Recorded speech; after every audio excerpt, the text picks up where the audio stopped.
call the meeting to order at 7:03. Flag salute. Eric, would you lead us tonight? I pledge allegiance to the flag of the United States of America and to the republic for which it stands, one nation, under God, indivisible, with liberty and justice for all. Okay. Roll call, please. Trustee Faust? Here. Trustee Duchesne? Here. Trustee Levy? Here.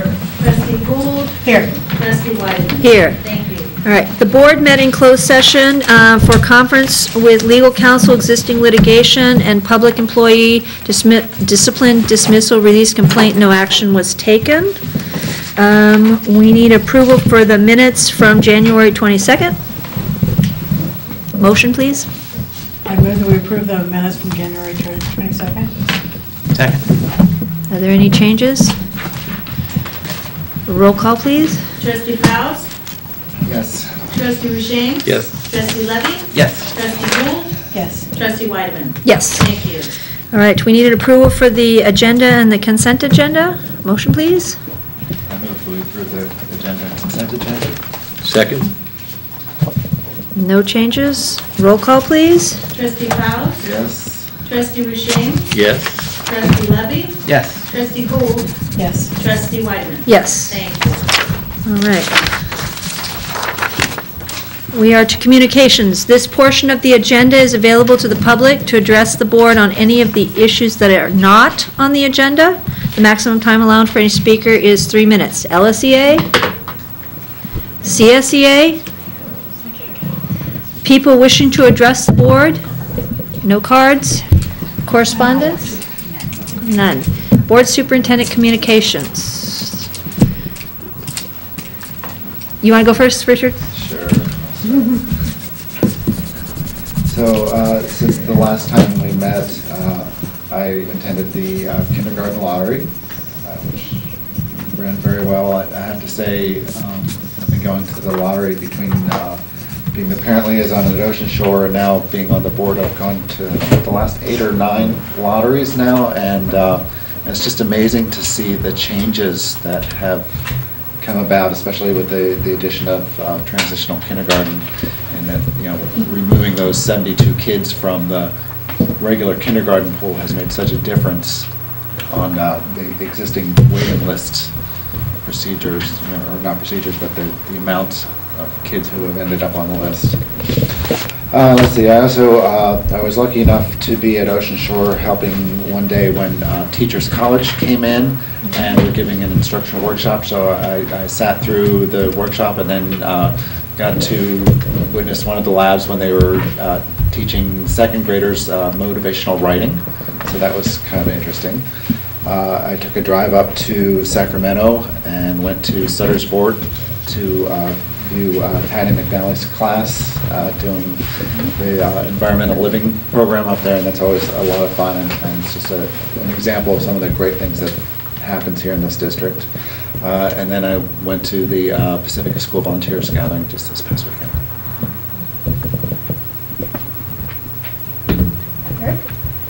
I went on the 25th to the Music Matters concert at the Moose Lodge, which was a great show. The kids did fantastic. Tom was our MC as usual.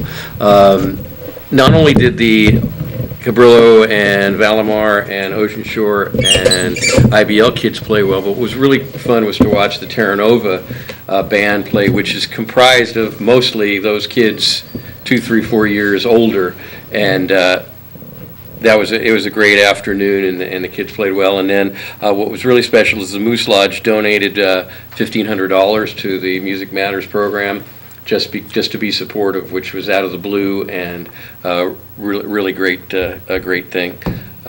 So that was fun to have. I went to yet another meeting of the School Safety Task Force at the at the county office at the end of January. This is stemming from the Beyond Newtown that Congresswoman Sphere put together last year. They're almost done with the school safety plans. They'll be pushed out to the districts.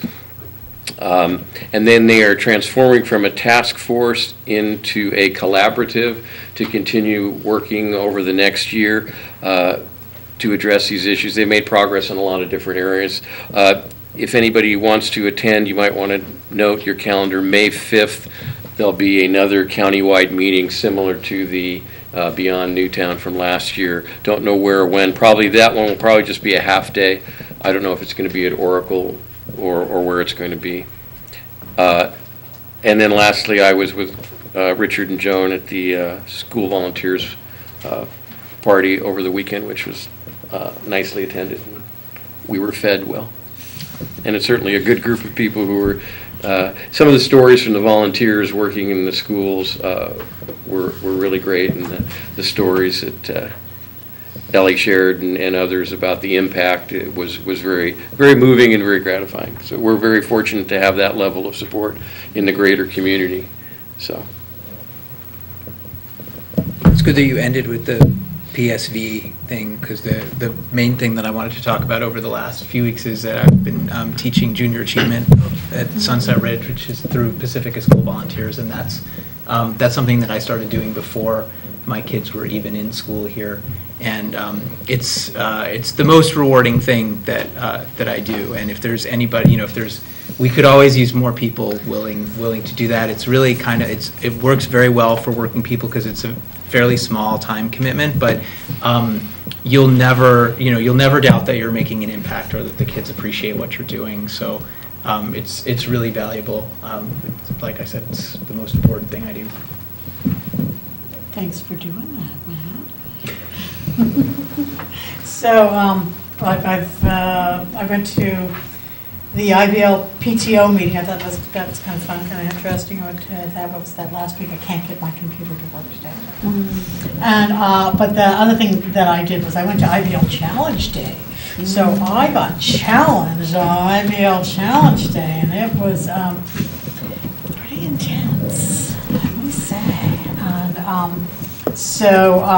but people do a lot of good work. Megan doing a lot of good work with the kids over there, and a lot of people stepped up to volunteer on that day, and so they probably had at least 10 more volunteers than they needed, so they really got plenty of adult coverage, and so that was really good, because that's a day when kids need to be supported when they go through that challenge day curriculum, which is a really hard day. So anyway, it was an honor to get to do that. Well, I went to the PSV event. That was my one event for the district. Been busy teaching.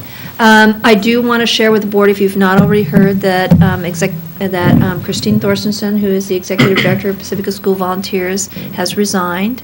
She has some personal, she's doing it for personal reasons. She just needs more time with her family.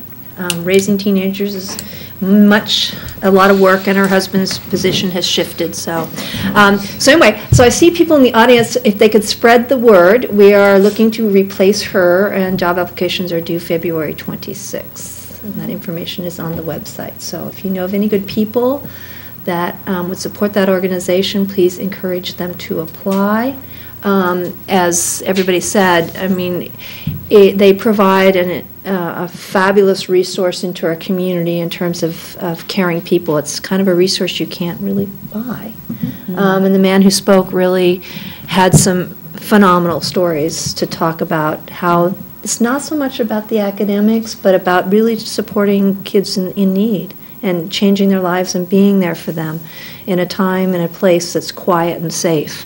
And so anyway, so if you know anybody, to definitely encourage them. It's a super fun job.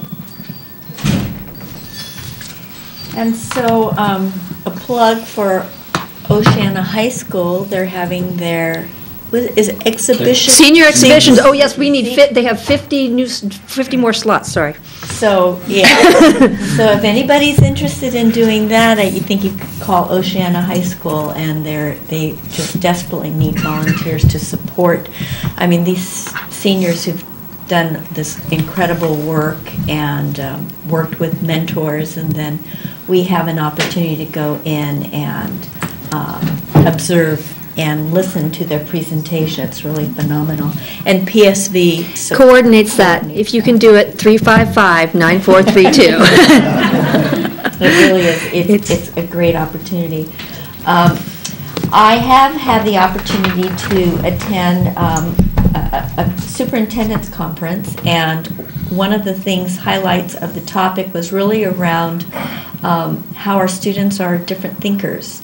And so I think as we get our presentation from the foundation, it reminds me that even though their bodies look the same, they're networked very differently, our learners today. And so we're going to have to teach differently.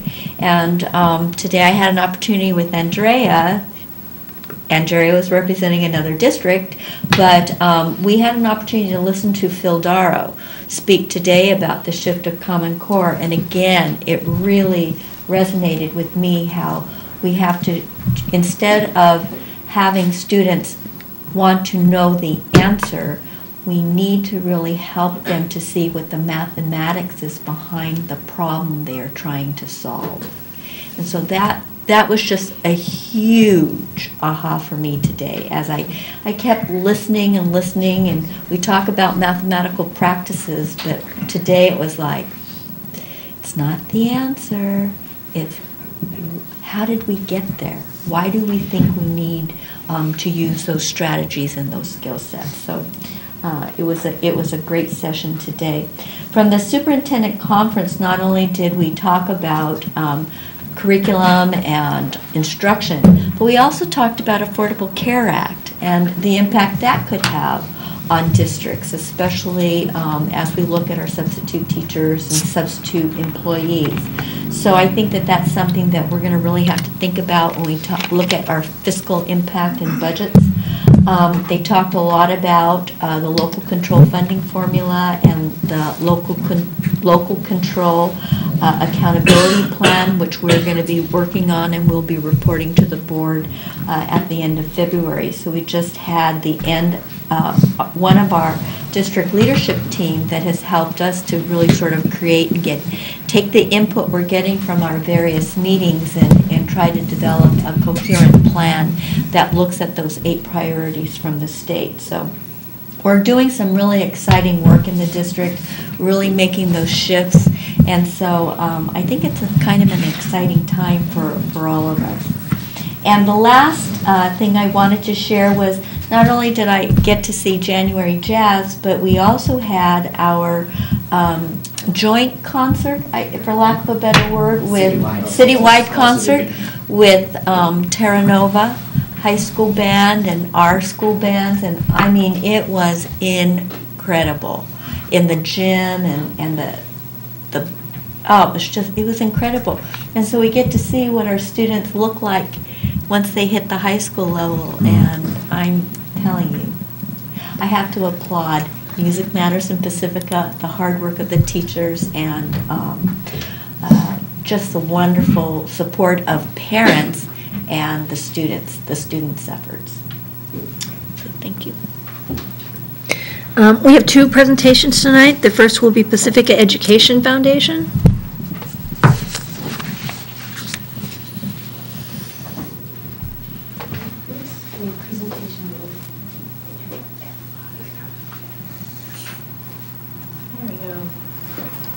Hi, I speak from back here. I'm Petra Schumann. I am a parent at Ocean Shore School. I'm also the president of the Pacifica Education Foundation. I've been involved with the foundation for 4 years, have been on the board for about 2, and have been president since July.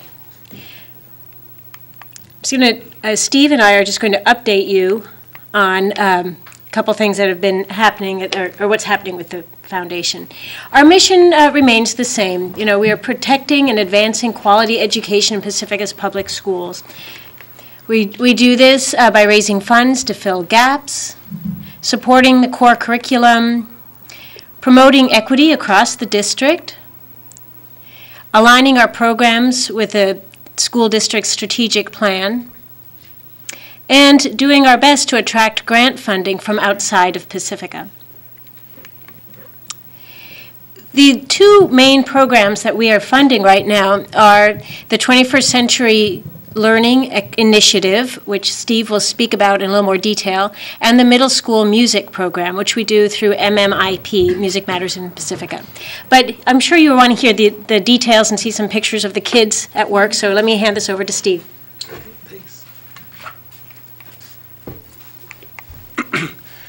So this year there was a shift that happened because the 2 years prior we had given teachers examples of 21st century education, and we said, please try this. We had worked it out with teachers and vetted it with them, but mostly we had asked them to give it a shot so that when we talked about 21st century education, there was a common language, a common set of experiences. But then last spring we asked the teachers to design something for us that we could support. And we said, we want it to be aligned to Common Core standards, we want it to build 21st century skills and in some way involve students using technology, but we want you to come up with something that fits into your program that you believe in and would feel good about, and then ask us how we can support it. So that's what's happened this year, and I'm going to walk you around some of those pictures. Starting in the upper left is the PSD KinderNet, which is a learning portal that we call the best learning resources, free learning resources on the web. PEF provided iPad minis for kindergartners to access this website in the classroom, but it's also available right through the district website, so anybody that has the internet can access it at home. And then over next on to the right, we have a picture of, actually that's 2 years old, so those kids are a little bigger now, but those kids are using Gearbots, which is now a part of a broader set of experiences in fourth grade called Math Explorations. Kids are doing things with fractions and multiplication and, in that case, division. But it's very hands-on and problem-solving, and that really is good for the kinds of tasks kids will be tested on in the Common Core state standards beginning next year. Then down on the bottom left is the design challenge, and that's a third grade activity, and kids pull a task card as they work in a group, and it gives them a challenge, like design something that would keep a meteor from hitting the Earth. And then as a group, kids have to brainstorm something that would work, and they have a box of junk that they use to actually build a prototype. They pitch the idea to each other and get feedback, and then revise it, and then actually pitch the idea in front of an iPad, like you see there, and create their own little iMovie of why an investor should invest in their idea. And then down on the bottom right is slam poetry, and that's fifth grade. Our kids have been doing this for a couple years. We have a resident slam poet or performance poet, Mike Taylor, who's actually been on HBO in their Young Voices segment.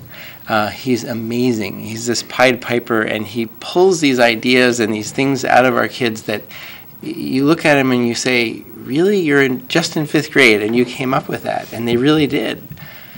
So that's elementary, and then I think we got all of them there.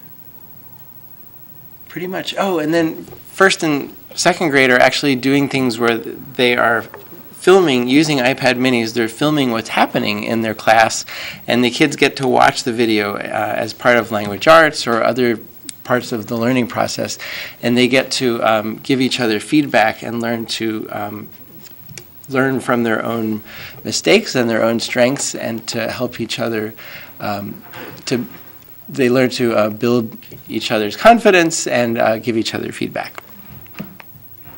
Then in middle school, a couple of things that are happening, and grade 6 is continuing with its SketchUp project that they started last year, where they use drafting software to design a house.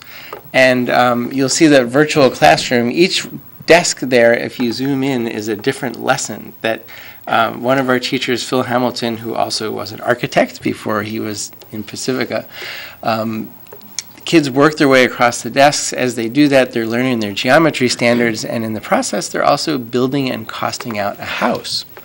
And then over on the upper right, kids are working with algebra bots, where they're actually programming robots to learn more about linear relationships and the Pythagorean theorem.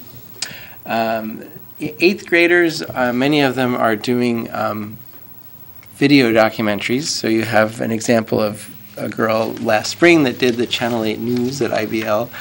And then, of course, PEF is really doing wonderful things to support our music program. Those are 2 pictures of very happy kids as they're making music. A couple other things that are happening in math. Teachers, this is grades 6 through 8, they all got an iPad mini that they can create little lessons, like little screencasts on using an app called EduCreations, and then they can post that online, and kids can watch that lesson either at some point before the actual big math lesson. So they sort of get primed, and that's called flipped learning. And then when they come into the classroom, they already kind of have a sense of, and the teacher also has a sense of who's going to need extra help, who's just needs a challenge activity to get busy with, and who just needs extra practice. And then the other content areas, English language arts, science, and social studies, beginning this year, we'll start working on e-portfolios. This year, the kids are going to create work on Google Docs. And beginning next year, they'll be able to showcase their best work in e-portfolios, which are their own personal websites where they get to reflect on why they chose different pieces of work and how that work shows their growth. So those are a few of the things happening with 21st century education in our classrooms right now. A couple other ways that I'm able to support 21st century learning is through the STEM Leads program, which every school now has one STEM lead, which is a go-to person around science, technology, engineering, and mathematics. And teachers now, instead of having to find me, have a person they can walk across the hall and talk to and have questions answered and get help with all of these programs we've talked about. And in addition, as I mentioned, we're learning Google Apps for Education. Both PEF and the district have bought a bunch of Chromebooks for our kids, and the kids are using them every day, and especially in middle school as part of the learning process. We are coming up with instructional technology guidelines. We're in the process of vetting them with teachers and other stakeholders so that from TK through 8, there will be an agreement on what our kids should be learning with regards to technology in each grade. And that way, a second grade teacher will have a sense of what the kids should know coming in, and also what couple of things they should be focusing on as their kids are with them. The after-school STEM program is continuing this year. We were lucky to get our grant renewed with the County of San Mateo. And this year we're able to offer at least one, if not 2 or 3 sessions at each of our schools, and it's open to grades 4 through 8. They've shifted the emphasis to more of a maker or a design theme because they found that that appeals to more kids, and especially some of their target populations, which includes girls and other underrepresented populations in STEM. And then in just lots of ways right now, I'm supporting teachers and sites as they're learning new technologies, as they're making decisions about what technology to buy, as they're figuring out how to use it to take learning to a whole new level with their kids. And a lot of times that involves house calls or one-on-one work with teachers in a coaching situation. So those are the big things I've been working on. And Petra, you're going to talk a little bit about where the money comes to help make that happen. Thank you, Steve. So now you know what we're doing, and that begs the question, well, how much does it cost, and where's the money coming from? So here you're looking at a graph of grants to the school district from the Education Foundation over the last couple of years. We started off small, and then in the last 2 years, you can see that the funding has been pretty steady there at about $160,000 a year to pay for the programs that Steve just discussed. This year, we're projecting it to be a little higher at $190,000. And where does the money come from? Well, we have very aggressive goals, and we've actually had the goal of raising $200,000 the last couple of years, but didn't quite make it. We raised about $160,000. So we are still working at that. This year, again, we're trying to raise $200,000 for the programs, and we're hoping that about half of that will come from patron donations. Those are people who give $1,000 and more, and about $50,000 from membership, another $50,000 from events, and of all of that, about $20,000 would come in through MMIP, Music Matters in Pacifica, and those funds are earmarked for the band and music programs.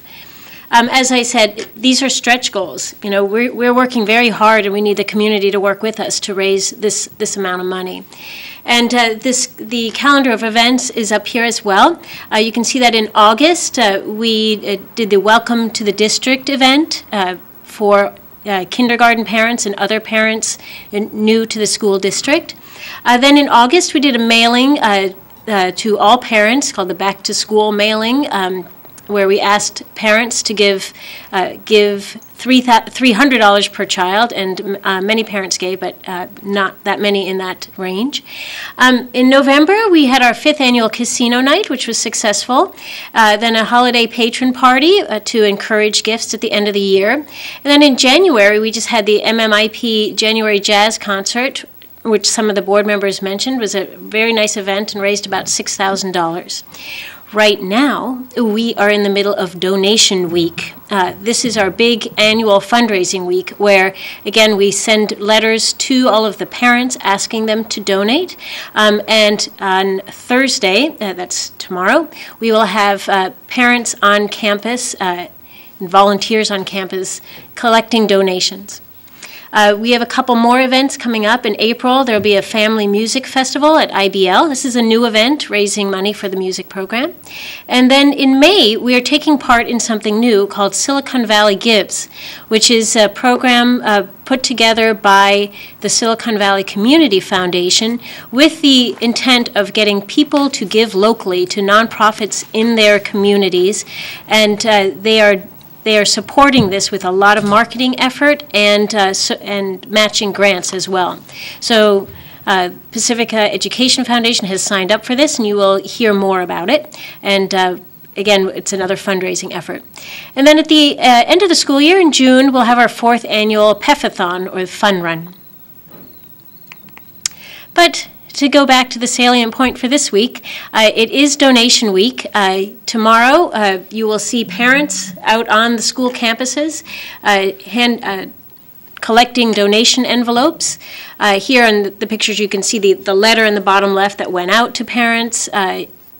2 weeks ago, you can see we had a lot of volunteers helping with the stuffing party. It's always a big team effort at PEF. You know, we're really working hard to raise the money to support education and the programs that Steve outlined. And we are always looking for new, capable people to join the team and donors to help support the efforts.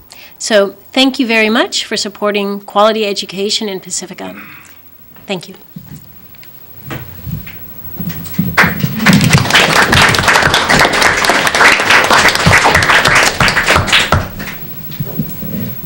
Comments? Well, it's worth noting we spent an hour with, prior to our closed session, the board spent an hour with Petra and Steve going over this. So the fact that we don't have many questions now is only that we talked about this 2 hours ago. And even though we are getting old and feeble, we can still remember what we talked about 2 hours ago. Or I'll just speak for myself. I'm sorry, what was I saying? Well, thank you publicly. I mean, the work that you've done has not only supported our kids, but actually made us leaders in the county. And I think that's important to be recognized publicly in the sense that as we got started with 21st Century Learning, people like Ann Campbell, the superintendent of the county superintendent of schools, was coming up to see what we were doing, and other districts are talking about what we're doing.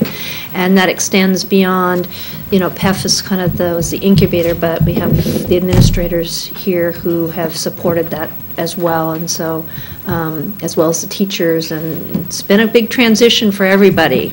To go from that old style teaching to the new process, and so I would just like to thank not only for the support for the kids, but the fact that you're providing innovation for, and examples for what people can do in other school districts, which always goes well for grant funding.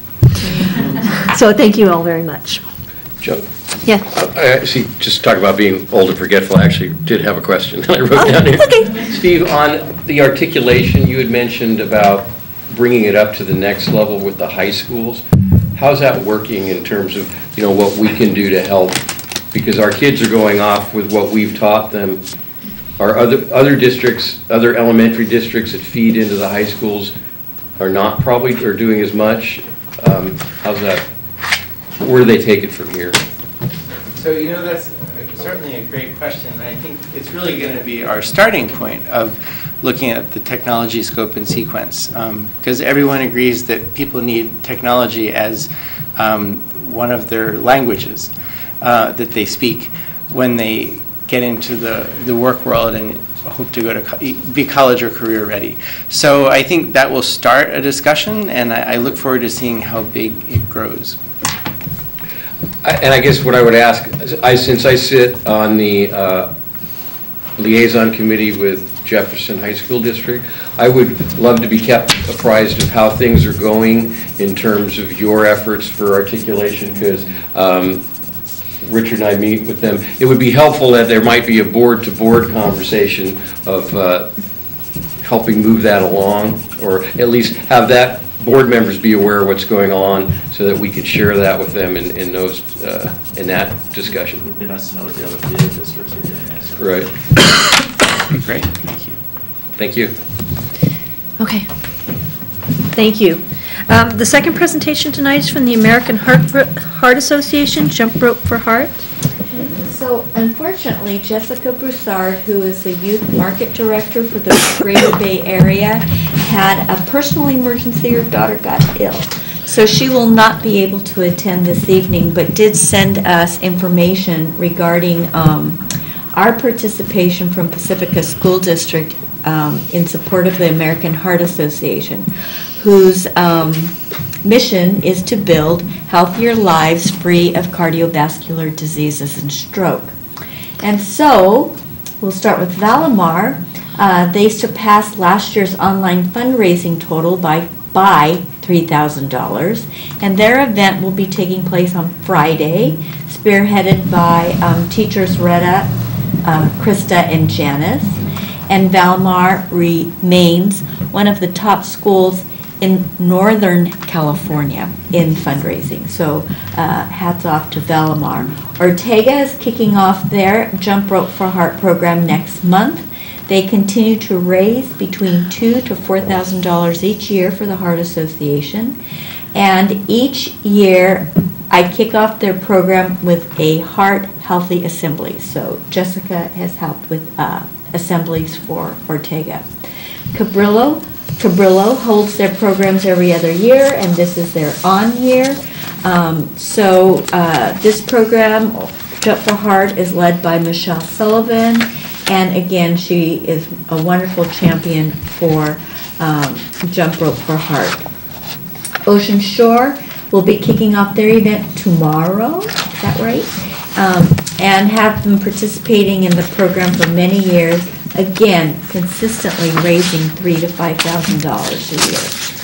Sunset Ridge holds a spring program each year, led by John Collins, and the school holds a formal kickoff each year where Jessica is able to attend. So one of the things that Jessica and I spoke about, and we're thinking about the implementation process and where we should go with our coordinated school health model from our strategic plan, is really about healthy living for our students, but also for adults. And so they do have a fit-friendly district program. So we've had some conversations around that, and I've kind of talked to Mark about it. So we might take it to the health and wellness just to see if that's something of interest. And again, it focuses on the adults in the district as opposed to just students. So with that, any questions? Okay. Thank you. All right. We're on to district business. The first item of business is Resolution 2014-02-12A, Week of the School Administrator. We need a motion. I recommend approval of Resolution 2014-02-12A. I'll second. All right. Shall I read the resolution? Please. Thank you all for being here. Week of the School Administrator. Whereas leadership matters for California's public education system and more than 6 million students it serves, and whereas school administrators are passionate, lifelong learners who believe in the value of quality public education, and whereas the title school administrator is a broad term used to define many education leadership posts, superintendents, assistant superintendents, principals, assistant principals, special education and adult education leaders, curriculum and assessment leaders, school business officials, classified educational leaders, and other school district employees are considered administrators. And whereas providing quality service for student success is paramount for the profession. And whereas California once ranked first in the nation of per pupil spending, now ranks nearly last. And whereas voters have proven that public education matters by approving Proposition 30, the Schools and Local Public Safety Protection Act. And whereas most school administrators began their careers as teachers, the average administrator has served in public education for more than a decade. Most of California's superintendents have served in education for more than 20 years. Such experience is beneficial in their work to effectively and efficiently lead public education and improve student achievement. And whereas public schools operate with lean management systems, across the nation, public schools employ fewer managers and supervisors than most public and private sector industries, including transportation, food service, manufacturing, utilities, construction, publishing, and public administration. And whereas school leaders depend on a network of support from school communities, fellow administrators, teachers, parents, students, businesses, community members, boards of trustees, colleges and universities, community and faith-based organizations, elected officials, and district and county staff and resources to promote ongoing student achievement and school success. And whereas research shows great schools are led by great principals, we know that one, and great districts are led by great superintendents. These site leaders are supported by extensive administrative networks throughout the state. And whereas the future of California's public education system depends upon the quality of its leadership, and whereas the state of California has declared the first full week of March as the Week of the School Administrator in Education Code 44015.1, now therefore be it resolved by the Pacifica School District Board of Trustees that all school leaders in Pacifica School District be commended for the contributions they make to successful student achievement. Do you want discussion? Discussion or comments? You want a rebuttal, Mark? Well, I wanted to say something, but I can wait. Okay, all right. Well, why don't we hear from the board, and then Mike, you can step to the microphone. I just wanted to say thank you to all of you. I'm lucky enough to have the time to be able to visit all your sites to see various activities going on, and I see all the good work that you do. And I know that yours is a job that is pretty much thankless. The teachers get a lot of accolades, and the parents always talk to them and do things, but it's very rare that you ever get any affirmation for the job that you do. So I want to make sure that you all know how much myself and all of us think of all the hard work and the time and the effort that you put into your jobs. Yeah, I would echo that, and also probably worth pointing out that this is next week, so we're not feeling guilty that you guys started work 12 hours ago and are still here tonight. But I do think, and I remember we've talked about this before, that you're all working 110% to do the job that you're doing, and we very much appreciate it. And I think it's really incumbent on this board to look at the level of administrative support we have in this district and to address it. And it's always popular, and we're guilty of it too in our bond measures and parcel tax to say, that no money's going to administration. But that only works so far, and it does take leadership. And in order to be successful leaders, you have to have enough hours in the day. And I've the board's heard me say many times, adding boxes to an organizational chart does not add more hours to the day. And we give you more and more tasks to do, but we don't give you any more time or resources to do it. And that's really not very fair. So I hope we can address that and in some real fashion show that we do appreciate all that you're giving to the district. So I say thank you too. The part in here that really resonates most with me is that great schools require great leaders, and I think that one of the best features of our district is how many leaders we have in those roles. So I wanted to thank everybody for that, and also apologize for punishing you by making you stay late and come here in order to get thanked, which somehow seems wrong. But thank you for showing up to be thanked by us. And a special word for Donald, because we're really going to miss you, and I want to thank you for your time here and your service. We really appreciate it.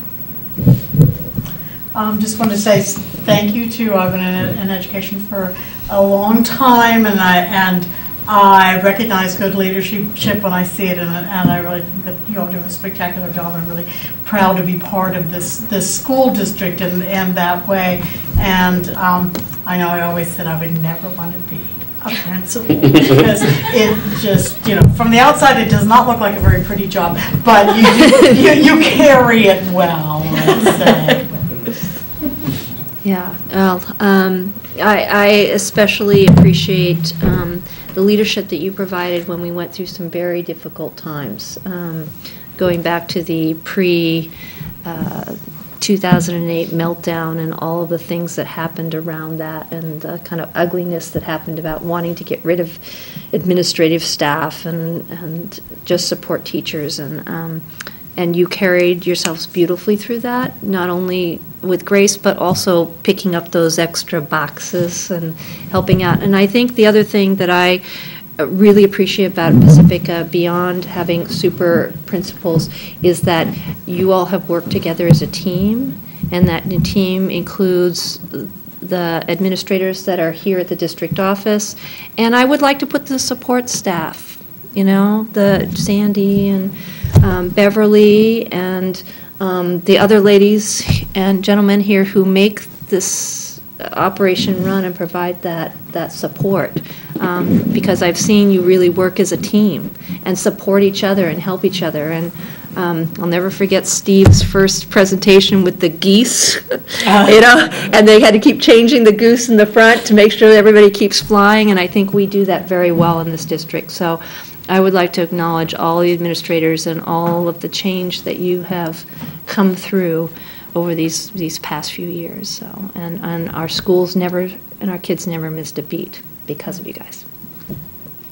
So, did you want some time at the microphone, Mark? Well, just a minute. I just want to thank you on behalf of LSMA and the district. And Wendy was not a part of LSMA, but she's certainly administrator. So just thank you for acknowledging our hard work and dedication, and I really feel that we are making a difference, and we really appreciate your efforts too. You listen to us when we groan and moan, and you really try to provide us what we need, and during those hard times you did too, and you supported us like Joan was just talking about, and that really made our work more successful. I know Wendy's appreciative, and Ray, and we certainly are, because it comes down to us. There's two kinds of people that run for the board in my mind. There's the ones that have a political agenda, and then the ones that want to make a difference with kids, and you guys are all of the latter. And we're just so lucky to have you. During all those times, the board never got in the way. They were always part of the team, and you can just look at very close surrounding districts. That's not always the case, and so thank you for supporting us, and we'll continue to work hard, and that's it. We ready for a vote? Roll call, please, Sandy. Trustee Faust? Yes. Trustee Rushane? Yes. Trustee Levy? Absolutely. Trustee Gould? Yes. Trustee Weidman? Yes. Thank you. Okay, we've resolved. You guys are great. Okay. And you can leave. They get to go home. We have more business to do. Shoot. So yes, please feel free to go. Comment. You don't want to stay and listen to my presentation? Let them go. something else we have to do, Wendy? All right. Ray, sit down. Yeah, no. Alrighty. So we're on to Common Core State Standards Implementation Update, information and discussion. Okay, and so this is just an opportunity for me to kind of share with you some of the work we've been doing in the last month or the last 3 weeks. And again, I look at the Common Core standards and the implementation of LCFS as an opportunity for us to make some really strong shifts in our instruction and how we meet the needs of all of our students. Is there a PowerPoint on there? Do you want me to finish this for you? I don't have any. Yeah, why don't you? So, if you go to, I think, slide 4. Right there. Thank you. So for our first area that we really wanted to discuss was what we've been doing with mathematics. The North County Math Collaborative, as you know, we received the SBMI grant, so we've continued to have our planning meetings. And we will be having our summer institute, which will be a 3-day institute with a $750 stipend for teachers who attend the 3 days. They will do that in June and August, so they could choose one or the other. And those teachers who cannot attend will have a pull-out opportunity in the fall. So they will get subs for them, etc. And it will be with all the districts across the North County Math Collaborative. So I think that's an exciting thing where we'll be able to work with other teachers. We did have a Silicon Valley Community Foundation meeting yesterday. Yeah, I go, what's today? Yesterday? Yeah. And I think that was really exciting. We got to hear what other people are doing with their grant implementation. The unified districts were there. Sequoia High School District was there. I don't know if San Mateo County, you didn't get, oh, sorry. But it was good discussion, and I think it will help all of the county districts in starting that articulation session. We also understand that Jefferson High School will be making a decision about whether they go with the international math or the traditional math. Phil Darrow called it patriotic math today.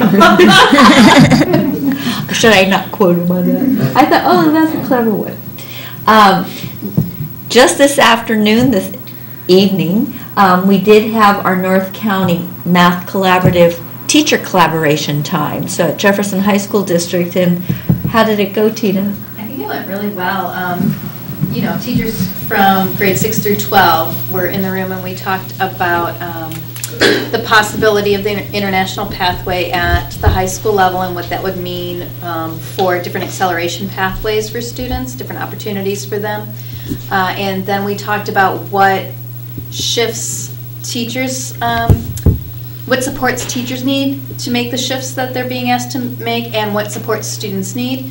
And we charted all that information. It was great to see, the middle school and the high school teachers working together to provide that input to our Silicon Valley math initiative. David Foster was there, and they'll be providing the PD for this summer for that same group of teachers. So it was a great session. And I really appreciate, I think SVMI, the Silicon Valley Math Initiative group, who are listening to what our desires are. So I'm really excited. Our first opportunity to work with them will be in May, when we have our professional development day, so that all of our teachers will get that introduction, and then we'll move into our institutes. We are continue to have discussion about textbook adoption. We're really struggling in 6 through 8. One of the things that we will be bringing forward to the board is the possibility of adopting CPM in the 6th grade. Right now, 6th grade uses Envision, and we're finding that the transition is difficult for our students to move from Envision K6 and then all of a sudden do CPM 7th and 8th, because CPM is a much more problem-solving kind of approach. So we will bring that forward to you. We've had discussions with our 6th through 8 teachers. The other thing that we've talked about is CPM has really had to make a drastic change in their curriculum, in the materials themselves. So we think that it would be worthwhile to purchase the new curriculum as opposed to trying to keep patching all the old curriculum, because no one had truly a Common Core Standards 8 curriculum. That's very new to us. So we will probably be bringing that back to you. And our K2 teachers are really struggling with Envision. It's been something since I've been here they've not been happy with, so we want to continue the conversation with our K through 2 teachers. They have to buy the new materials every year because it's they're consumable. Thank you. So we'll continue to have conversations with them, and we're talking about looking at maybe piloting some things. We don't, but the teachers really have a lot of heavy lifting to do next year, so we don't want to add any burden to them unnecessarily. For English Language Arts, lab sites are going, and Richard had, I'm glad to hear, an opportunity to witness it. It's kind of It's really a very different way, a very different approach from the way things have been done the last few years. So it's real students in the classroom, teachers observing, getting to practice with students. So it really helps, that model truly helps making that shift into implementing the practices for balanced literacy. So we really appreciate that model. And again, we are finalizing our Teachers College Writing Workshop Institute, which will be happening August 18th through the 22nd. And again, teachers will be provided a stipend for attending. I put new generation, it's really next, so I apologize for that. The next generation science standards, they have been adopted. So we are going to start conversation with our teachers around the science plan development in PSD. One of the biggest shifts I think has happened is in the middle school, where they have gone to an integrated science rather than having certain areas like biology, et cetera. So that'll be a pretty strong discussion on how we want to go ahead and implement. A suggestion might be starting with the 6 through 8 who are content driven, and then moving down to the K5 the year after next or something like that. In the K5, we really may move some of the areas that they focused on in science to different grade levels. So again, it's going to be an interesting conversation for us in March. We changed the title of technology to really SBAC readiness, because that has been our focus, the smarter balanced assessment piece. And so now we've finally installed the new labs in Cabrillo and IBL, so we've upgraded their computers or removed the old computers and put in the new. One of Sunset Ridge's labs and Valomar's labs are scheduled for replacement in February. The remaining labs will be updated in February and March. We've gotten our Chromebooks out. They will get to Ortega and Ocean Shore, and then again we'll be deploying the rest at the end of February. And then they've developed an interesting action or activity called SBAC Fire Drill. So we will be working with the schools to practice the practice test, and just to see, how robust our system is and how it will work when we start in the field testing mode. So I think that's going to be an interesting thing in letting the students start delving into using the Chromebooks. LCFF and LCAP, our local control funding formula, and along with that comes our local control accountability plan. The regulations and templates have been finalized. We were able to move forward with what the draft was from the beginning, so we're very excited about this opportunity of local control and wanting to make sure that we meet the needs of those stakeholder groups or subgroups within our context of our district. We have been meeting, the district leadership team met, was it yesterday? Yeah, yesterday, and that was our number 3 meeting, was going to be our final meeting, but they would like to meet again once we flesh out the information so they could see a draft of the plan. We are going to be meeting with the strategic plan committee that started the whole thing when I first got here and Steve was here, just to update them as to what we've been doing. That committee is a nice cross-section of Pacifica community, and so we felt that would be a great opportunity for us to get some feedback and let them know about LCAP and get their input as to what they see as maybe something we could add. And then again, our Common Core standard spending plan, it is on our current agenda for our final discussion and hopeful approval. And then we will be coming to you February 26th for a budget and strategic plan work study. Has word gone out to the schools to invite people to the strategic planning committee meeting?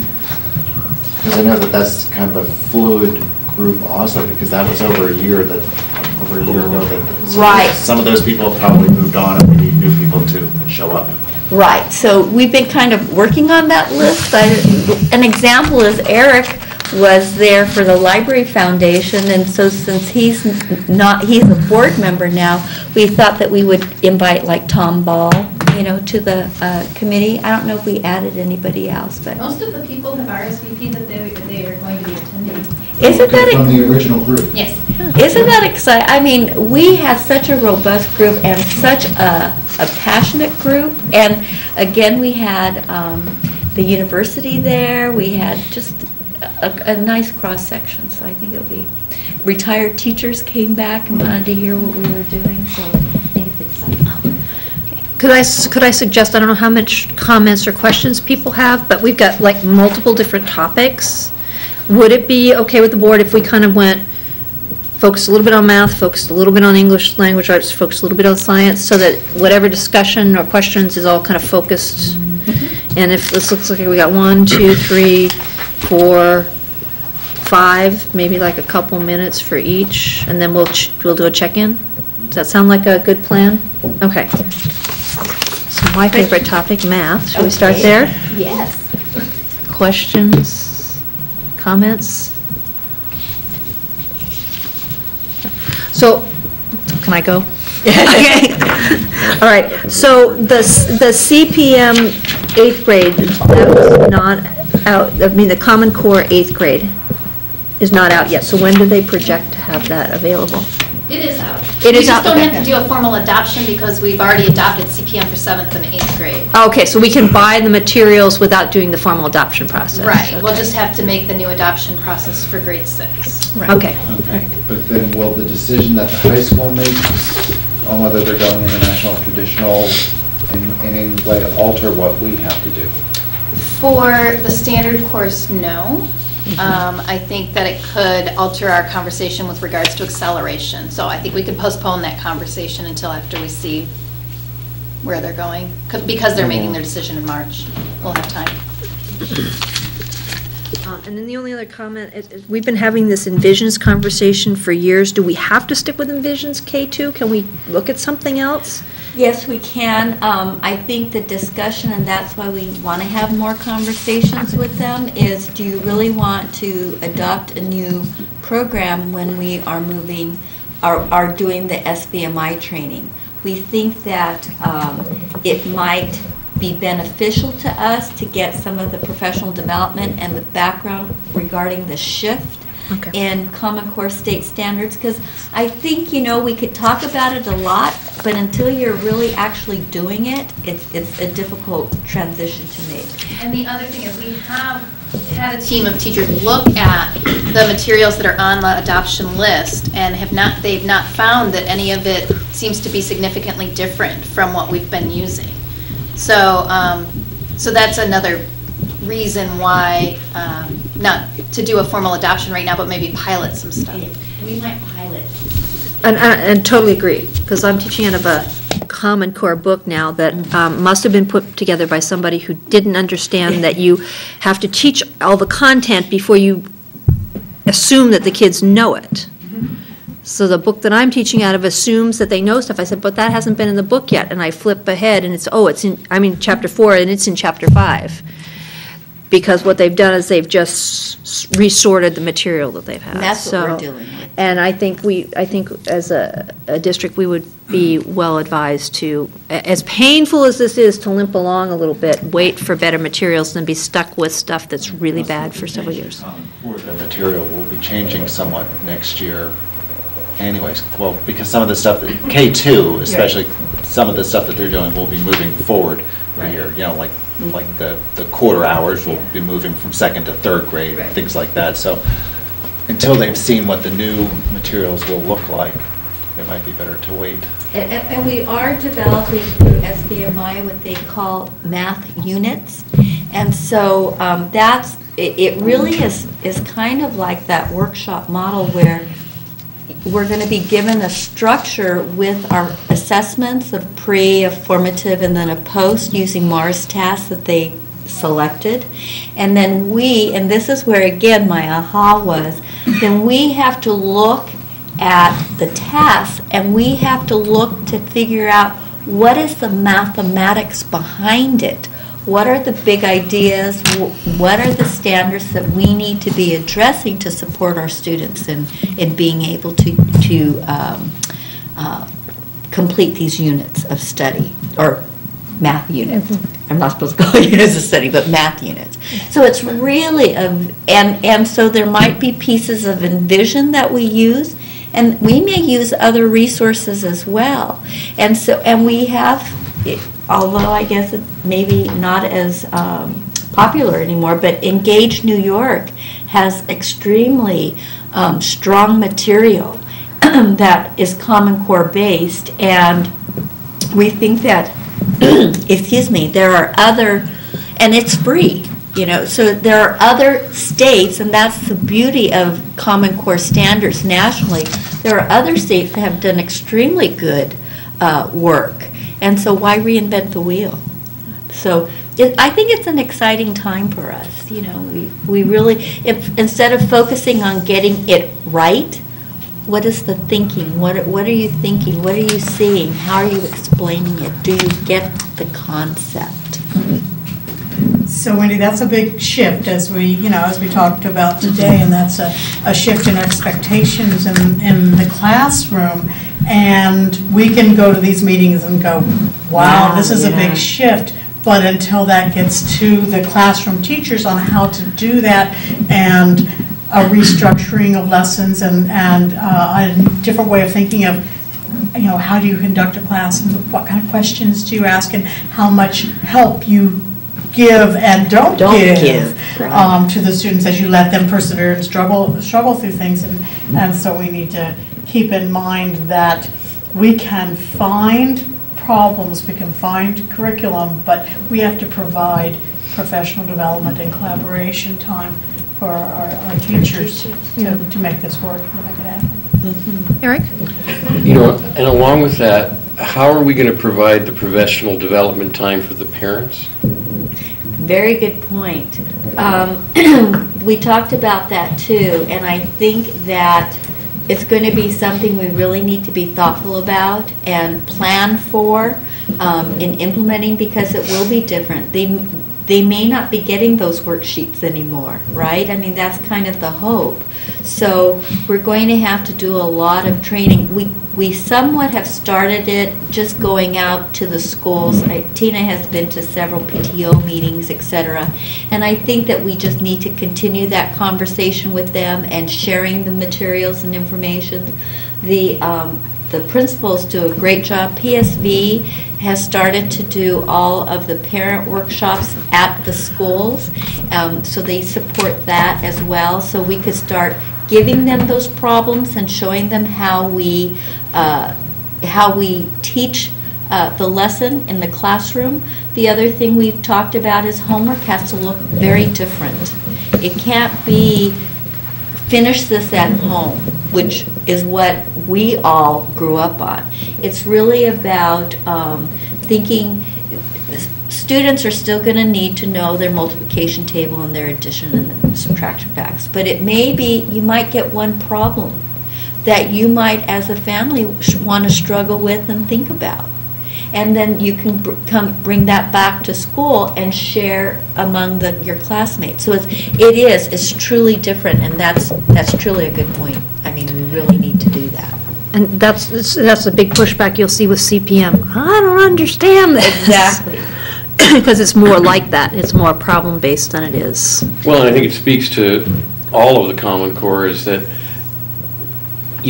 parents hear it as as a phrase, and then it's bandied about in the national media and, for it, against it, and all of that. And I think we need to make sure that we implement it in a fashion recognizing that our community, not just our teaching community and our professional community, but our parent community, and, there's a bunch of communities that need to get brought up to speed on it. Yeah. Good point. So we covered math. Is there anything with language arts? Next generation science?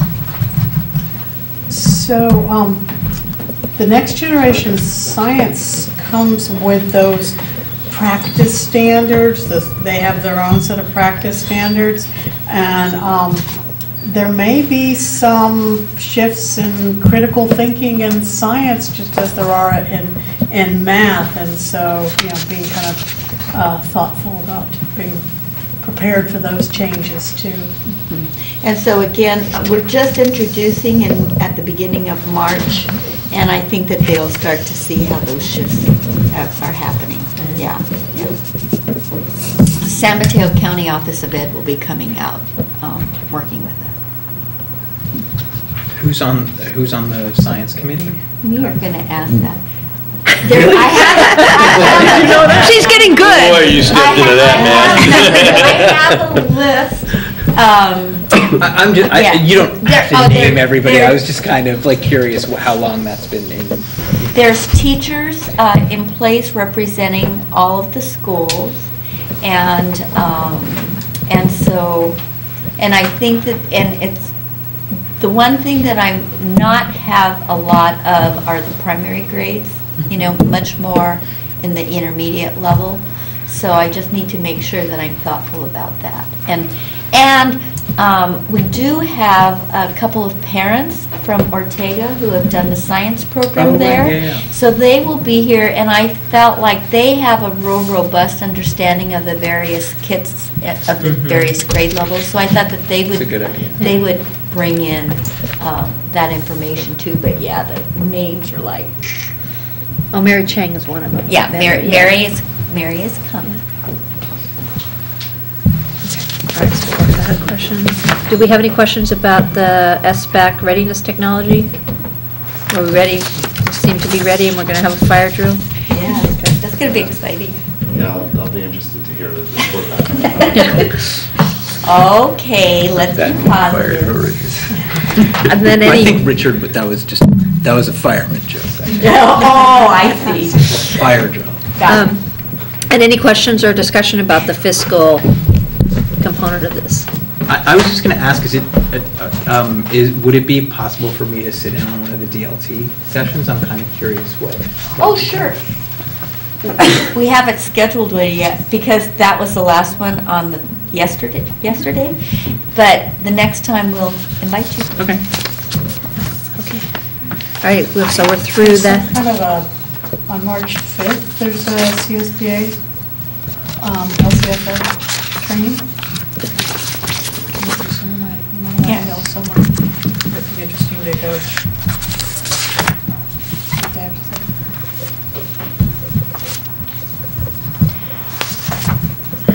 Okay.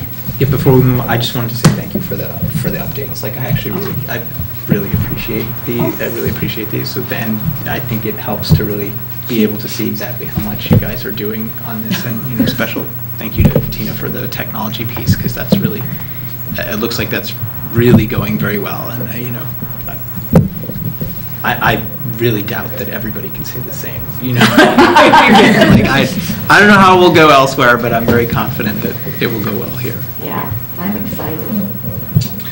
March 6th, It's March 6th, is that thing? Thursday, March 6th, LCFF workshop in Burlington Oh, okay. at 6 to 8 at the Hyatt Yeah. Airport. No, I'm sorry, Airport Hill.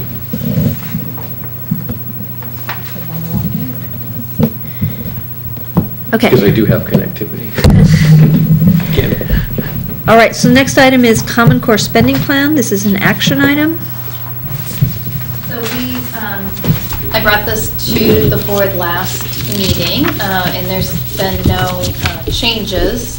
So it's recommended that the board approve the local implementation plan and the district spending plan that allocates our Common Core funds to be spent on professional development and materials. Second. Any discussion or questions? Roll call? Hang on. Oh, sorry, I didn't mean to go fast. Yeah, I knew there was something about this one. We put in the cost of the mathematics textbook adoption, but then we say we're not going to do it, or maybe we are, or. Yeah. So we talked about that last time, is that allocating money for materials is a little bit more difficult than some other items, at least with the way that our budget has been traditionally structured. And so I would like to recommend that we keep that on through the professional development that we're having in the summer and probably October. And then at that point, we could bring this back to the board for revision if we make a final determination that we're not going to be able to find appropriate materials that we could purchase before the deadline of this fund, when they need to be spent by June 2015. And then at that time, we find some place else to spend that money? Right. Technology is another place where we could spend it. So at that point, we would work to adjust our other budgets to. Stuff around, do the old, okay. Has everybody had their questions answered? Okay, roll call? Trustee Bowles? Yes. Trustee Rushanes? Yes. Trustee Levy? Yes. Trustee Gould? And Trustee Whiteman? Yes. Thank you. Okay, all right. Next item is information. It's the kindergarten lottery review. It's like update on how the kindergarten lottery went. Okay, so I want to just begin by first saying a huge thank you to Beverly Despiva, who just does an amazing job here. It's going to be our first no retirement vote. Can we have that in the minutes? Do you need a motion? So Beverly just has the background knowledge and really makes it just seem so easy to do, but it is a very involved process for our community, and we appreciate all that was done. So January 24th, 2014 was the date of the 14-15 kindergarten lottery. 276 kindergarten cards were received. Ortega had an initial staffing for 61 students filled with priority placements and first choices. Cabrillo was the only site involved in a kindergarten drawing on the 24th. We had a capacity for 60. There were 31 priority placements, leaving 29 openings, and then there was a wait list of 17 that was created. Out of the wait list of 17 families, 9 had Ortega as their next choice. Ortega's kindergarten staffing was increased, which then created space for those families with Ortega as their second choice while remaining on the wait list for Cabrillo as well. So to recap everything, out of 276 kindergartners, we're very happy to say that 259 received their first choice of schools, and then 17 students were placed on the wait list for the first choice school and were placed at their second choice school, which ended up being Ortega. Spaces remain available for the upcoming year for new students who come and enroll both at Valamar and Sunset Ridge. Okay. So that's a recap on kindergarten lottery. We have 2 sites that house transitional kindergarten for next fall, known as TK. And Sunset, I think that's the only acronym we have with 2 letters. I'm sure we can find it. Sunset Ridge will open up with 2 classes, and Ortega has space for 1 class. A second lottery was held for Ortega's transitional kindergarten class. Had a capacity for 24 students. There were 10 priority placements, leaving 14 openings available to the 22 families who chose Ortega as their first choice. So a wait list of 8 was created. Okay. Any questions?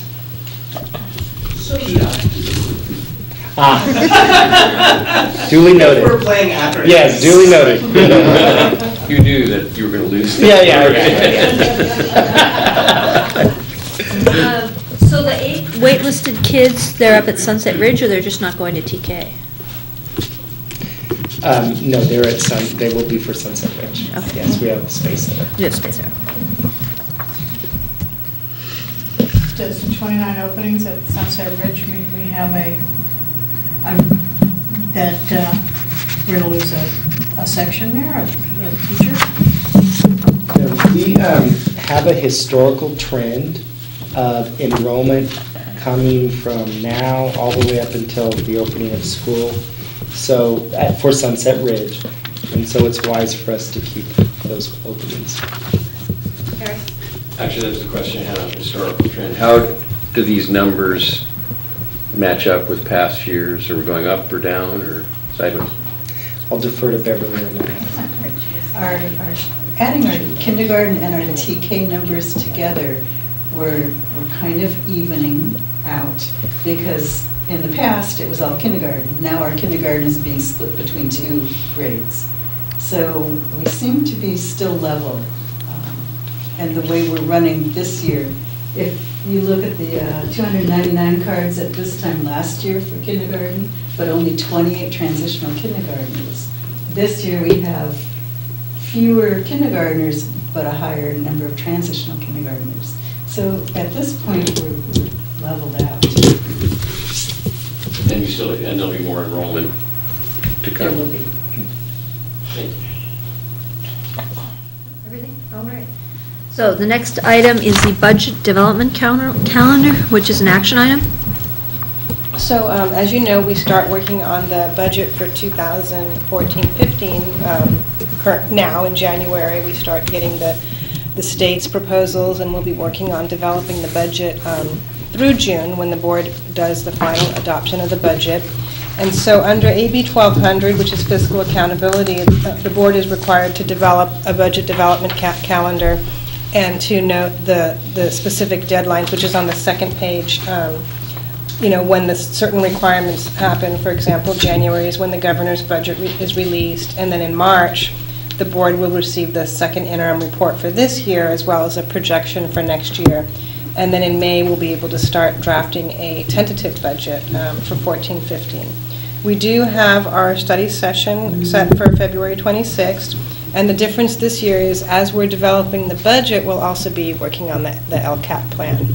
So we'll be having a public hearing for both the LCAP and the budget twice in June. Once for a preliminary review, and then a final review at the end of June, which is June 18th is when the final budget will be adopted. So this is basically a summary of all of our state and local requirements. Questions? All right, this is an action item, so we need a motion. Can we adopt budget calendar for 2014-15? I'll second. Roll call? Trustee Faust? Yes. Trustee Rushames? Affirmative. Trustee Levy? Yes. Trustee Gould? Yes. And Trustee Weideman? Yes. Thank you. Okay, the next item is a report on interest earned second quarter. It's an information item. So this is a summary of the interest through the second quarter of 2013-14, and we listed by fund. The rates are still pretty low, as you can see in the county treasury. But the total, when you count the Lehman Brothers amounts that we received, is just over $200,000 so far. We've received $200,000 from Lehman Brothers? Well, it's $179,000 with the Lehman Brothers. That's the second to last column. And so when you add that together with our regular interest, it's just over $200,000 across all the funds, though. Barrett? I seem to recall there was some communication that that's the end of the Lehman Brothers money. This is the end of the Lehman Brothers. They did a final liquidation and settlement, so that this will be the final amounts we received. These are one-time funds, so it wasn't something that we had budgeted any certain amount for, so now the budget will be adjusted in the second interim to reflect these funds. Actually, that was better than was projected that we'd actually get back. I think the total we lost was about $700,000 total. Yeah, it was over $700,000 across all the funds. Not too bad.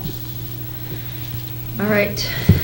So now we're on to board bylaws and policies. Oh. The fun is yet to begin. All right, so board policy 6170.1, transitional kindergarten. All right, so this one is, has Could I- two. could I- Sorry. Do you guys need to hear reports on this, or? Right, this one is a little different. This one's a little different? Well, just Okay. because it's not a maintenance one. Okay, all right, so thank you for clarifying that. So we'll hear a report on the board policy 6170, and then the rest of them we'll just go through and see if there's any questions. Okay, sorry, thank you for clarifying that.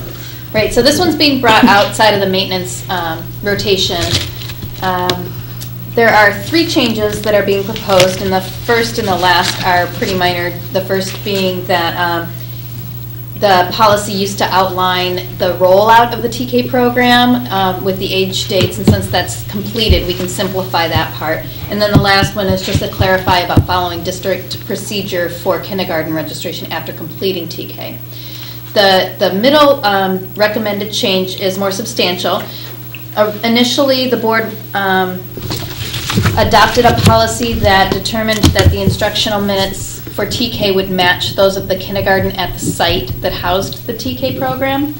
And talking with the county TK coordinator and CDE, the clarification is that boards can do that, or they can adopt a policy that says that the instructional minutes will be at least as much as the minimum kindergarten in the district. So that is what the recommendation is to change the policy to have the TK minutes be at least the minimum of the kindergarten program in the district, which means that the Sunset Ridge program, which is now 45 minutes longer than the Ortega program, would be reduced. 45 minutes per day longer than the Ortega program would be reduced to match the same number of instructional minutes as the Ortega program.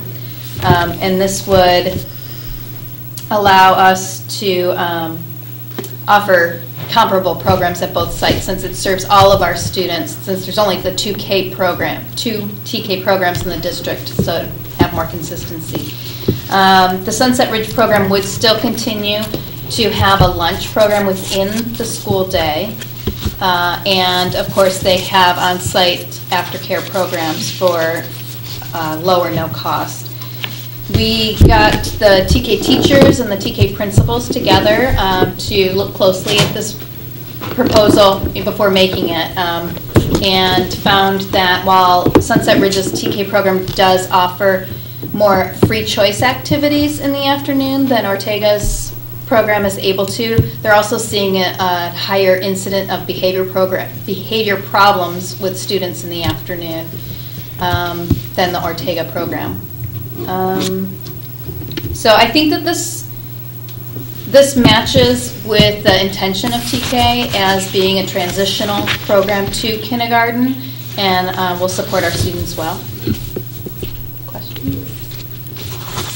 Yeah, I mean, I wouldn't stand in the way of doing it this way if you want, but is it possible that the behavior problems at Sunset Ridge in the afternoon are also related to there being different populations in the kindergarten programs at Ortega and Sunset Ridge?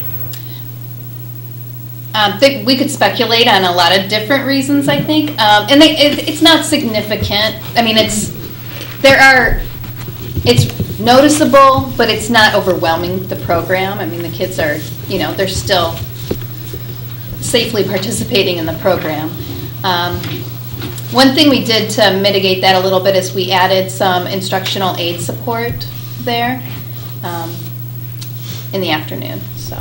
Okay, no, I wasn't even criticizing that. I was just wondering, because it sounded like, as you were discussing it, it sounded like you had followed the following thought process. Yeah, the teacher really believes. Therefore, they're getting antsy. Yeah, and that's what the teacher believes is happening. So if we shorten the day, then they'll get less antsy and they'll just annoy their parents instead of the teachers. Right, and that's what the teacher believes is happening, and I think it would need a more in-depth study to find out, because there are programs in the county where they do have longer day and they aren't seeing that, but they also may have more adults in the room. They may have more station activities. They may have different structures for their day.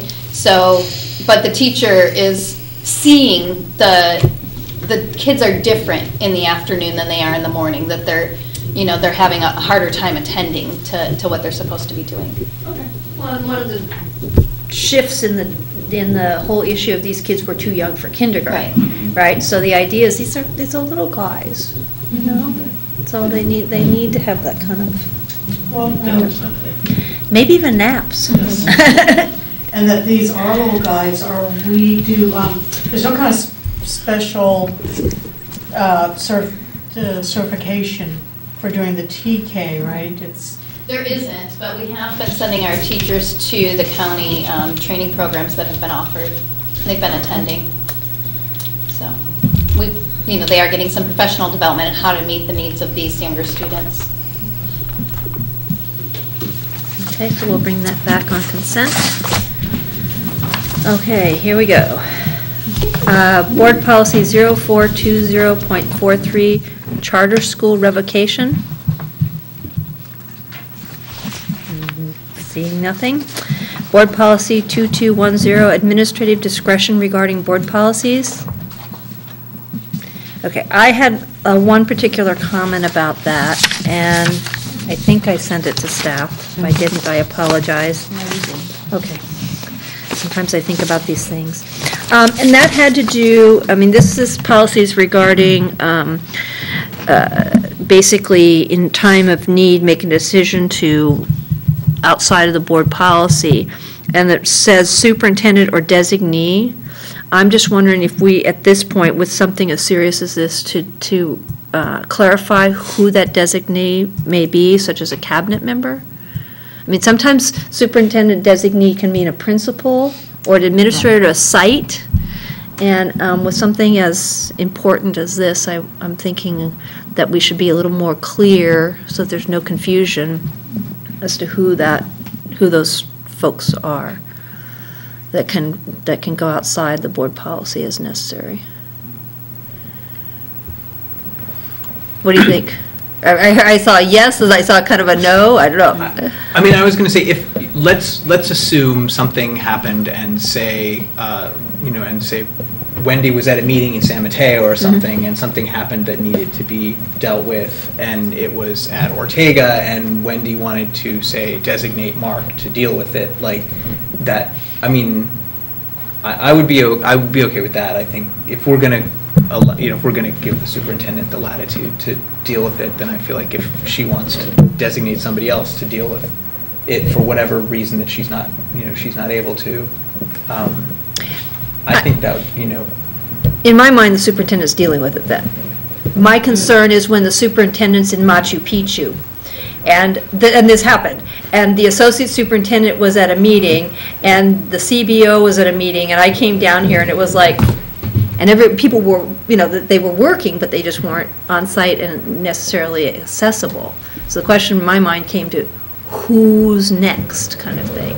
That, it's not that if the superintendent is in contact with somebody, then she can delegate it, and she knows and she can.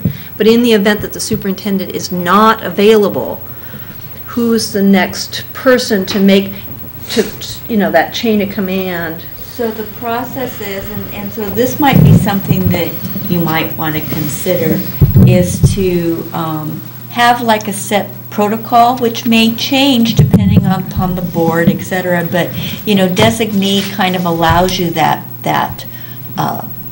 ability to modify it as you need to, rather than changing your board policy each time. So an example that you just gave would be the associate is usually the second. And so if Ray is and we would rarely be gone away at the same time. Just the summer maybe.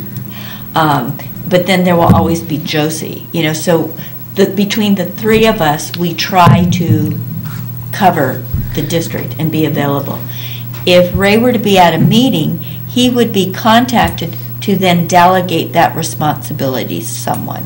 So I think that there will always be a cabinet level person available to make that decision, whatever decision needs to be made. So let's say something happens at Ortega, and so we would say, Mark, could you please take care of it, or do you have questions regarding what you need to do?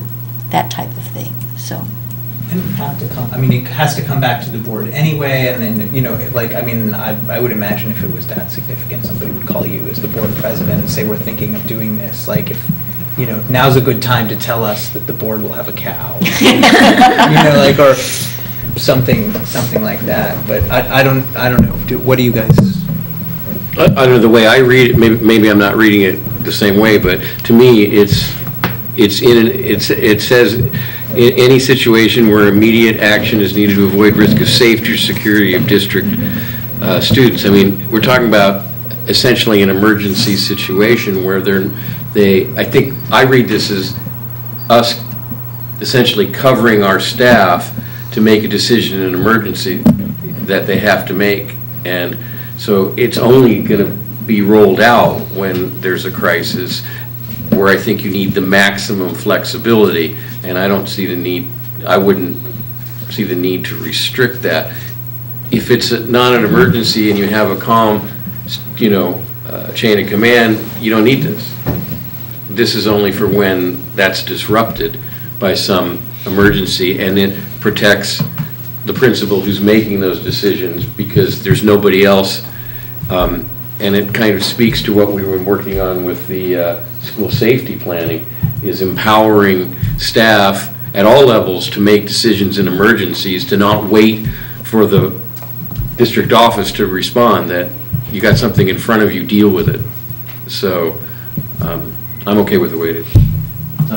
Maybe the thing to do then is to leave this as it reads, but then as an aside to have some sort of a protocol of our own, that this is how things happen, and that there's always either the superintendent, the associate, the CBO, the special project, there's one of those 3 or 4 people that is kind of designated to take charge and then delegate as needed. And I'm fine with that, as long as we have, some sort of level of protocols, just having had, and it wasn't even a safety emergency, it was much more of a legal emergency, Right. and So scrambling that to can be find done somebody. As an aside to the board policy. Maybe that goes in the AR. Yeah, I don't know if there's an AR for this. Anyway, we'll work it out. Okay. Board Policy 6142.6, Visual Performing Arts Education. I just wanted to say here that I'm always happy when somebody in the district mentions anything other than math and English. I know everybody, and I know No, I everybody agree. I agree. agrees there. And this is, this is one of those things where, like, I'm glad to hear that we're talking about having a visual and performing arts plan. Like, it feels to me like we don't do a ton of that, except where the parents step in and do that. And maybe that's part of our resource alignment conversation in terms of where we go with these things and how much of a priority they are for us. And so I just want to put in, I think interestingly we've, the district is very very pro music. Like we have like partly because of the Rob Schneider thing, that because for so long that was the only corner of the arts that we were able to protect as middle school band. And I feel like if, one thing that I would sort of like us to look at is how we could expand out from middle school band in terms of other arts being an important part of being a PSD. Yep. Okay, that's it. You got it. Okay. Well, you'll be really glad it got a higher number than Board Policy 6142.91, language arts instruction. And then now if you could come up with a clever acronym, I think you'd be set to go. 34 letters? For reading VAPA art. is a- VAPA is actually, yeah. Visual performing arts. So I seeing no concerns there. How about the AR that goes with that? We are going to be deleting that. Okay. Board Policy 6146.1, high school graduation requirements, not applicable policy. AR 6159.4, behavioral interventions. Board Policy 6162.51, state academic achievement tests. Oh, did I go too fast? No. No, that's the one you want. That's Okay, the one I was raising my hand okay, for. there you go. So I was going to ask, because this is BP 6162.51, and maybe I misread this, but it says, note the following optional policy. So I just want to start with the optional policy part. And it starts by saying, the governing board recognizes that state achievement test results provide an indication of student progress in achieving state academic standards and may be used to promote high-quality teaching and learning. Oh, I don't know if they may be used to promote high-quality teaching and learning. I feel like if the policies are the place where we sort of give direction about what's important to us, like the AR is fine because the AR simply says what we are required to do according to law, which is we're required to administer them, and and that's fine because we have to do that. But I'm just wondering if we really need a board policy at all that, this is just, I don't know quite where I'm going with this, except that I feel like personally I would like to sort of like remove a little bit of the focus on those tests in here. We have to do them. People are obviously making their decisions based on them. Like I think that that explains the Cabrillo thing in the lottery to a large extent. Is I think people are just looking at that. People are just looking at this number at the end. So people are going to do that. But insofar as we at the board, on the board, have the opportunity to maybe remove a little bit of that pressure and direction, I'd like to put in a plug for doing so.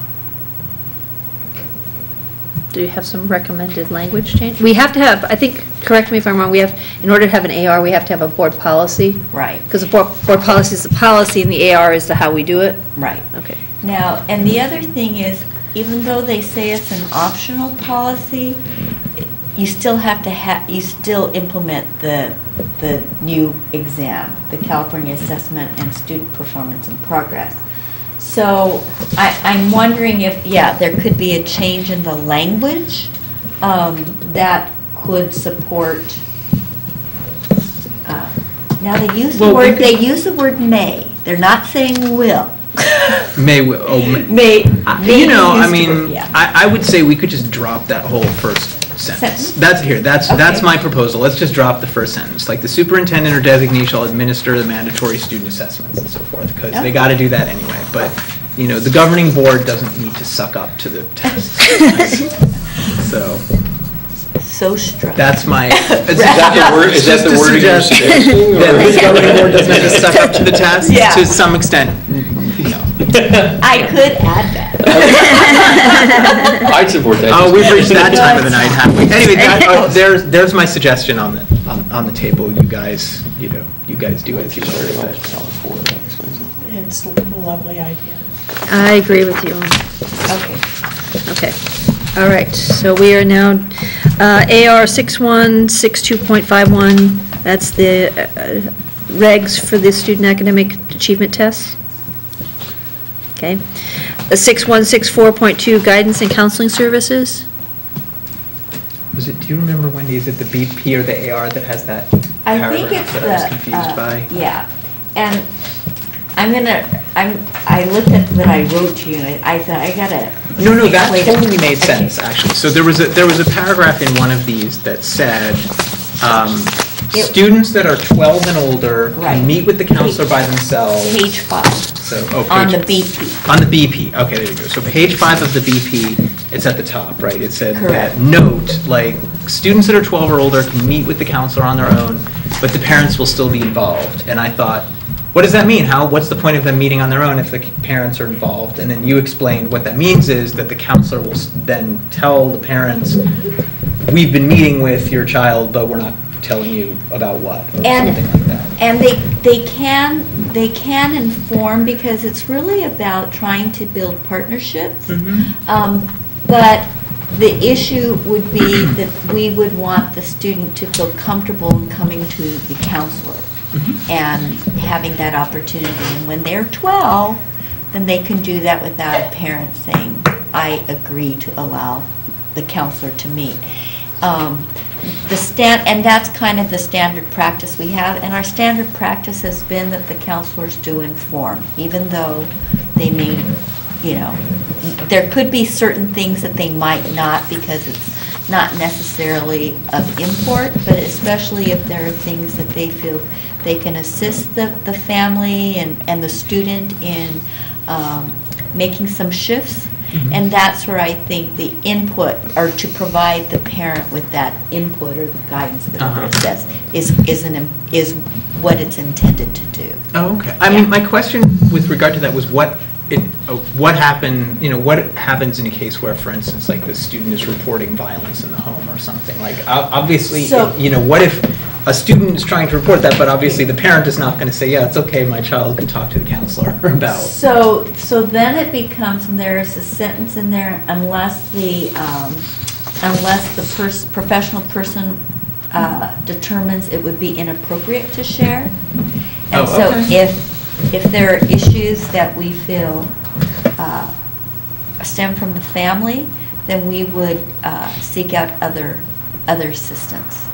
This doesn't contradict mandated reporting. No. Right, that would trump this, because it's state law. Right.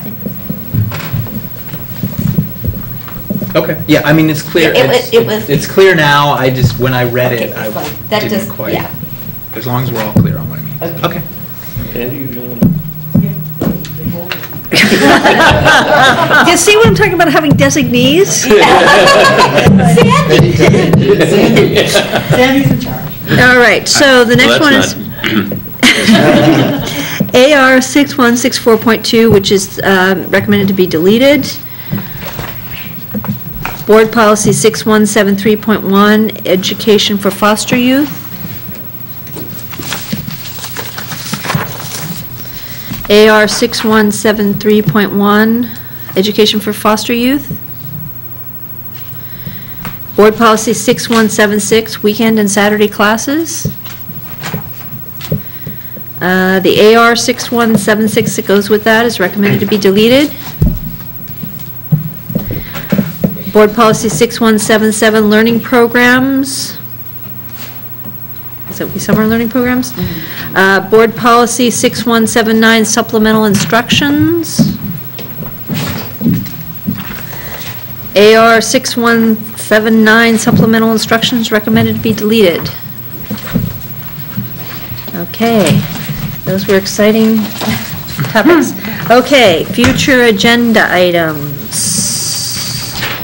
Okay, one of the things we did get clarity about the board vote, and there can be other methods, so I'm wondering if we want to place that on the agenda just for discussion and a decision as to how we want to go about implementing the new regulation. Roll call, is that? Right, so we thought that we had to do an actual roll call, but in getting clarification, there are other methods that we can employ, so seeing as that. Such as, in terms of when the vote is called, like by a show of hands, we just have to do a certain procedure in terms of documenting that on the roll call. So my question to you guys, since we changed that rather abruptly, and I didn't think we had an option, and we do you want to have a discussion about how we vote on the board? Okay, so why don't we put it on the put it on the agenda, so then we can discuss the options. I just didn't want to have a, okay. The other thing for future agenda items, it was written a board work study with PEF and PTOs, and so I would like to propose March 26th as the day. It's a Wednesday, and we might yeah, I do. Want to label it resource alignment and then PEF and PTO. Will it work for you? Hold on, I'm signing my life away here first. Okay, what, March? 26th. Okay, well, as long as it's a Wednesday, you got me. I try to keep them on. And it'll be like at 6 o'clock. PEF/PTO. And it's just tentative pending Richard's calendar? Well, go ahead, I don't want to delay from scheduling it, so Okay. I'll work my schedule out somehow. Okay. Is that good? 6 o'clock or 5 o'clock? 6. I mean, that way people can do Well, I'm sure that the PEF folks and Right. PTOs and all of those guys work, so. And we probably will have it at IBL, because I don't know if this place is big enough. I don't know. Gosh. Okay. All right. Do we want to talk about a potential work study for communications? We can, or do you want to wait till we're kind of later in the, do you want to do it for this year, or did you want to do it for next year, at the beginning, like in the Okay, summer? well, let's ask the pleasure of the board. We've had a couple of things come up around communications, Brown Act types of questions, and then somebody attended the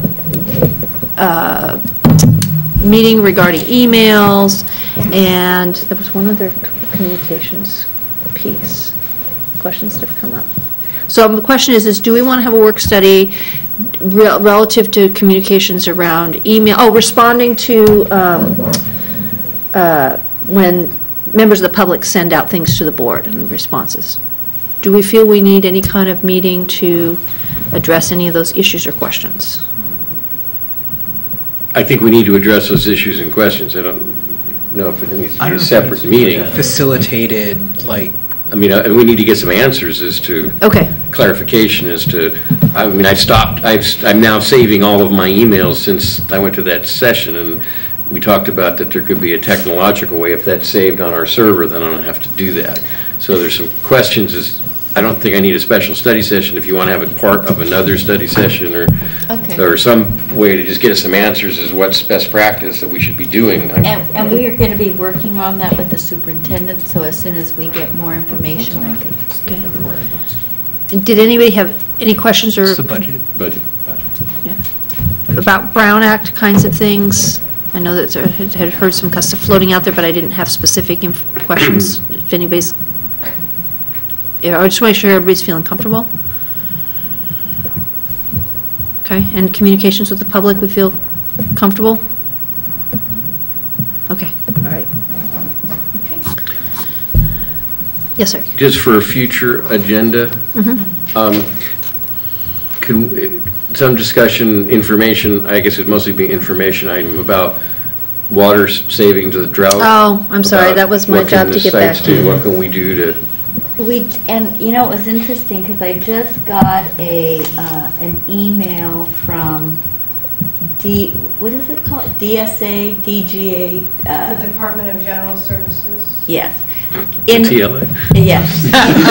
In regards to, I mean, they have a checklist, so I sent that over to Josie, and we can have the facilities people, like to reduce in water, to use different kind of hose things, stuff like that that we can work on. So, and then I thought that she could bring that up during facilities update, which is in, when do you do facilities? April 9th. April. Is that okay? Sooner the better. Or it just as an information item, I think it's important that we put out to people that we're looking at it, working on it. It doesn't have to be a report, maybe it's just info we're working on. I just think we need to raise the level of consciousness of all of our staff and our kids and everything about. And I did bring it up at Leadership Council for the principals when they go back to their schools. Great, thank you. Okay. Sorry, that was my fault. We talked about it, but I haven't had a chance to get back to you on that. No problem. Since we talked on Sunday, was it Sunday we talked? Yeah. And then I took off to spend 3 days with 7th graders in the woods. Not a problem. Okay. That's why we do this. Anything else? Okay, meeting. Wait. I was close. Go, Eric. No, just future events. Are we all set on these dates? And then can we add the, I think I got the date as it flew by, June 7th for the PEF Run-a-thon? PEF-a-thon. Can we add that?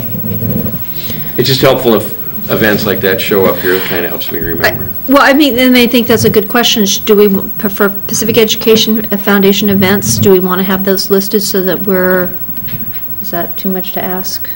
In other words, we put things out about school events, but in light of our conversation about supporting PEF, just to have like we list events for the open houses in the schools, just list the events for the PEF.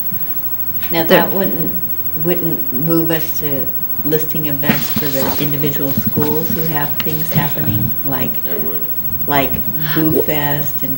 Well, then I think we have that. Open it up to outside organizations, you open it up. I think we have a conversation about that then, because PEF is different. Okay. Should we have a conversation about that? Yeah, I mean, I mean, in all honesty, I would be really shocked if anybody really made that much of an issue over what shows up on the future events calendar at the end of the board agenda at 8:55 p.m. or whatever. It's totally, I suppose it is always possible that somebody will fuss. Once you open it up, you open it up. Well, what does that mean though? Like, Okay, so is there a legal requirement? Okay. Shall we have an agenda? I think we should have an agenda item about this to have a conversation. Okay, if you're going to consider it, but If we're going to have a conversation about it and making decisions, we need to have an agenda item. The reason, the rationale behind it for me is board participation. So events that we might go to represent, I mean, as we list the open houses, somebody goes to represent the board. That's why I want it on there. Okay, all right. That's. Okay, so that we'll make that part of the conversation then, because that's another thing that, are we committing ourselves to? Right, that's a different facet of the same thing. Right, it's not a newsletter, it's who's representing the board. Right. Okay, all right, anything else? I can't see this glare. 8:56, we're done.